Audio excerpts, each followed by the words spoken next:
আলহামদুলিল্লাহি রাব্বিল আলামিন আসসালাতু ওয়াসসালামু আলা সাইয়্যিদিল মুরসালিন ওয়া আলা আলিহি ওয়া আসহাবিহি ওয়া আহলি বাইতিহি ওয়া শুহাদাই উম্মতি আজমাইন। সম্মানিত সভাপতি, উপজেলার আমির অধ্যাপক শামসুল হক, উপজেলার সেক্রেটারি কারা নির্যাতিত নেতা আব্দুল্লাহ মুজাহিদ, পৌর আমির জনাব আব্দুর রহমান আকন, এই গোগা ইউনিয়নের সংগ্রামী সভাপতি, এই অঞ্চলের আপনাদের প্রিয় নেতা জনাব ইঞ্জিনিয়ার দেলোয়ার হোসেন, আর যার নাম বললাম গোগা ইউনিয়নের সভাপতি জনাব ইকবাল কবির, অন্যান্য নেতৃবৃন্দ, শ্রদ্ধেয় মুরব্বিয়ানে কেরাম, আমার যুবক ভাইয়েরা এবং অমুসলিম বন্ধুরা, মুসলিম ভাইদের প্রতি আমার সালাম, আসসালামু আলাইকুম ওয়া রাহমাতুল্লাহ। অমুসলিম বন্ধুদের প্রতি আমার শুভেচ্ছা। আমি যে রাজনীতি করি, যে রাজনীতির পরিচয় নিয়ে এসেছি, এই রাজনীতির মূল সূত্র হইল কোরআন। আল্লাহ তাআলা কোরআনে বলেছেন হুদাল লিন-নাস ওয়া বাইয়িনাতিন মিনাল হুদা ওয়াল ফুরকান। This is the Quran, this is for all mankind of the world. পৃথিবীর মানব জাতির জন্য এই কোরআন। এই কোরআন হচ্ছে হুদাল লিন-নাস, মানব জাতির জন্য। আর কোরআনের পরিচয় হলো ওয়া বাইয়িনাতিন মিনাল হুদা ওয়াল ফুরকান। এই কোরআনের ভিতরে সুস্পষ্ট ভাষায় হক কোনটা সঠিক, কোনটা বেঠিক, কোনটা ন্যায়, কোনটা অন্যায় তা নির্ধারণ করে সুস্পষ্ট ভাষায় বলা আছে। যারা সত্যকে গ্রহণ করবে, যারা অন্যায়কে বর্জন করবে, এই কোরআন কিয়ামতের দিন তাদেরকে জান্নাতে নিয়ে যাবে। আর যারা সত্যকে বর্জন করে মিথ্যাকে গ্রহণ করবে, তারা কিয়ামতের দিন আগুনে নিক্ষেপ করবে।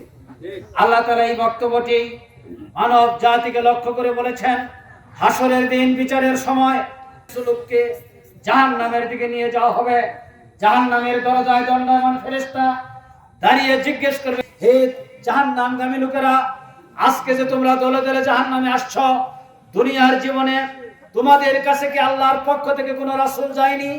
আল্লাহর রাসূলের কোনো উম্মতের মধ্য থেকে কোনো ব্যক্তি কি সতর্ক তোমাদেরকে করে নাই যে এই দিন তোমাদের সামনে আসবে আর কিয়ামতের এই ময়দানে বিচারের মুখোমুখি হতে হবে? সত্য এবং নয়, অন্যায় এবং মিথ্যা পার্থক্যকারী কোরআনের ভিত্তিতে তোমাদের ফয়সালা হবে। এই কথা বলার কোনো মানুষ কি তোমাদের কাছে যায় নাই?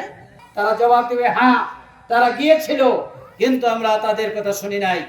আমরা বলেছি এগুলি রাজনৈতিক বক্তব্য, এগুলি অর্থনৈতিক বক্তব্য, এগুলি হলো অন্তঃসার শূন্য বক্তব্য, এই বক্তব্যের সাথে আমরা নাই, এই বলে আমরা প্রত্যাখ্যান করে বলেছিলাম।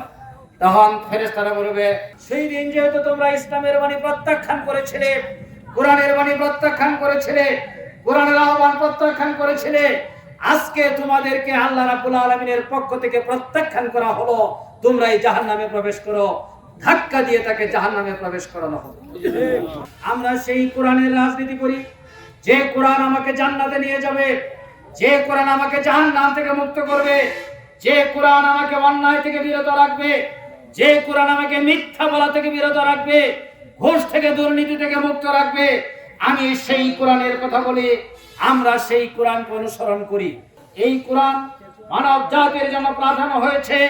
অন্ধকার থেকে, জাহেলিয়াত থেকে, দুর্নীতি থেকে, অত্যাচার থেকে, জুলুম থেকে, নির্যাতন থেকে মানব জাতিকে উদ্ধার করে আলোর পথে নিয়ে আসবে, শান্তির পথে নিয়ে আসবে, সুখের পথে নিয়ে আসবে, সমৃদ্ধির পথে নিয়ে আসবে। এই জন্য এই কোরআন মানব জাতির কাছে প্রেরণ করা হয়েছে। আল্লাহ নবী মুহাম্মদ সাল্লাল্লাহু আলাইহি ওয়াসাল্লাম এই কথাই হাদিসে বলেছেন, যে ব্যক্তি আল্লাহকে রব, ইসলামকে জীবন ব্যবস্থা, বিশ্ব নবীকে নেতা হিসেবে মানবে, সে যেন তার ঈমানকে পরিপূর্ণ করে নিল, আর তার জন্যই হচ্ছে জান্নাত। সংগ্রামী বন্ধুগণ, আমরা সেই রাজনীতি করি যে রাজনীতি আমাদেরকে জান্নাতের পথ দেখায়। এই দুনিয়ার জীবনের উপরেই তো হিসাব হবে। এই দুনিয়া আপনি যা করবেন, যা বলবেন, সব কিছুর হিসাব কিয়ামতের দিন তাকে জবাব দিতে হবে আল্লাহর কাছে। তুমি কোন আইনের ভিত্তিতে জীবন চালিয়েছ? কাকে আদর্শের নেতা বানিয়েছিলা? আমরা স্লোগান দেই, আমার নেতা, তোমার নেতা বিশ্বনবী মুস্তাফা। আমাদের স্লোগান খুব পরিষ্কার, অন্য বন্ধুরা কাকে নেতা বেনেছেন সেই ব্যাপারে তারাই হিসাব দিবেন। আমি সকল রাজনৈতিক দলের বন্ধু, কর্মী, সকল শ্রেণী পেশার মানুষ, বৌদ্ধ, ইহুদি, খ্রিস্টান, অমুসলিম, হিন্দু, ভাই বোন, দোকানদার, ব্যবসায়ী সবার কাছে আহ্বান জানিয়ে যেতে চাই যে ইসলাম আমাদেরকে আলোর পথ দেখিয়েছিল। বিশ্বনবী ইসলামকে প্রতিষ্ঠিত করেছিলেন, তাকে ইসলাম কায়েম করার জন্য যুদ্ধ করতে হয়েছিল, নেতৃত্ব দিতে হয়েছিল। এটা আপনার আমার সবাই তার সাথে একমত হওয়া উচিত। আমাদের রাজনীতির ভিত্তি হলো ইসলাম, আমাদের রাজনীতির ভিত্তি হলো কোরআন, আর আমরা আইন প্রণয়ন করব কোরআনের ভিত্তিতে। আপনারা কিসের ভিত্তিতে আইন তৈরি করবেন পার্লামেন্টে? আপনাদের উৎস কি? কিসের ভিত্তিতে পার্লামেন্টে আইন করবেন? আমাদের আইন হবে কোরআন থেকে এবং ইসলাম থেকে, সুন্নাহ থেকে। যে ব্যক্তি পেটের দায়ে খাবার না পেয়ে চুরি করে, চুরির আইন তার উপর কার্যকর হবে না। আগে খাদ্যের ব্যবস্থা করতে হবে, রাষ্ট্রের দায়িত্ব। আমরা সেই ইসলামকে বাংলার মাটিতে কায়েম করতে চাই। এই ইসলাম যদি কায়েম হয়, কোন ব্যক্তি এই যে শীত কাটা চোর নয়, কলমের খুঁচা দিয়ে যারা লক্ষ লক্ষ টাকা আত্মসাৎ করেন, এই চোরদের স্বাস্থ্য কার্যকর করা হবে। যারা মানুষের কষ্ট অর্জিত টাকা চাপ প্রয়োগ করে, চাঁদাবাজি করে নিয়ে যায়, তাদেরকে বিচারের আওতায় আনা হবে।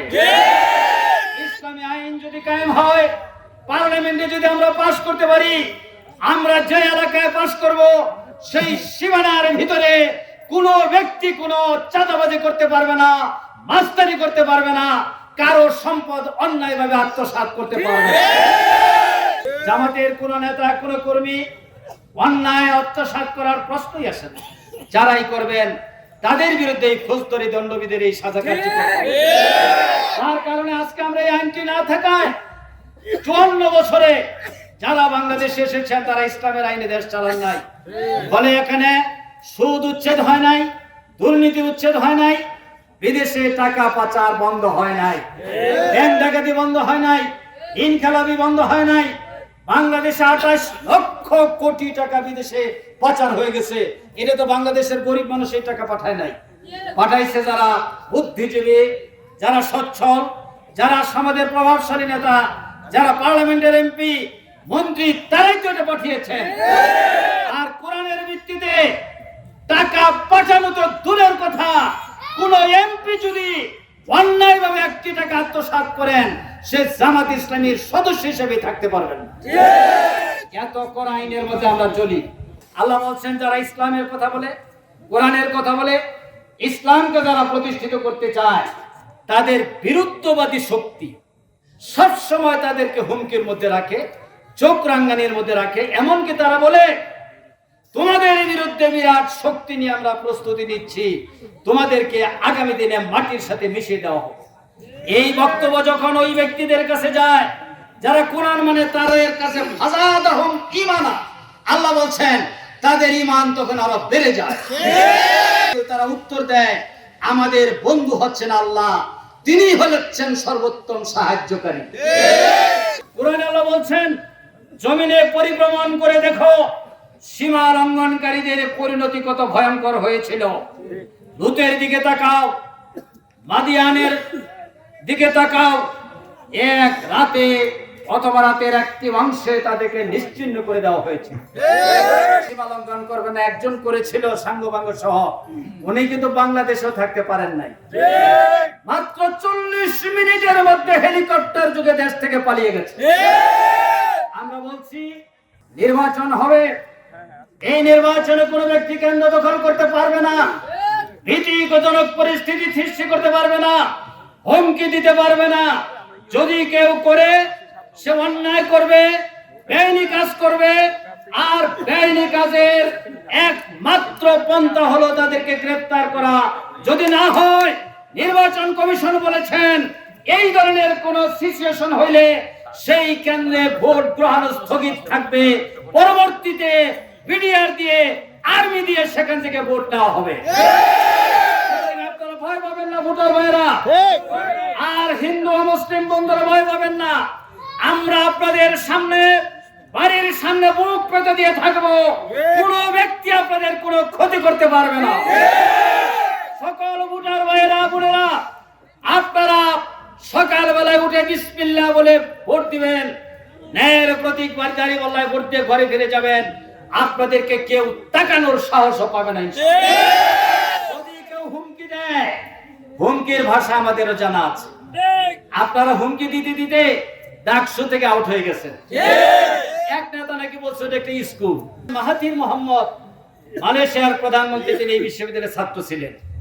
আমি আমার বক্তব্যের শেষের দিকে যেতে চাই, কারো বিরুদ্ধে বক্তব্য নয়, আমাদের বক্তব্য কোরআনের পথে, ইসলামের পথে।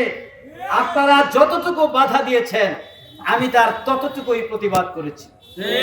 আপনারা হুমকি দিয়েছেন, আমি পরিষ্কার বলে গেলাম হুমকি দিয়ে কোনো লাভ হবে না। যুগান্তরের উদ্যোগে টেলিভিশনে বক্তব্য ছিল, আপনারা দেখেছেন। আমি সেখানে বলেছি আমি মুক্তাগাছার ক্যান্ডিডেট, আমার মিটিং এও যেন লোক না সেই ধরনের বাধা দেওয়া হয়। আমরা কথা দিয়ে যেতে পারি, আমরা যা বলবো আমাদের কর্মীরা তাই করবে, তাই শুনবে।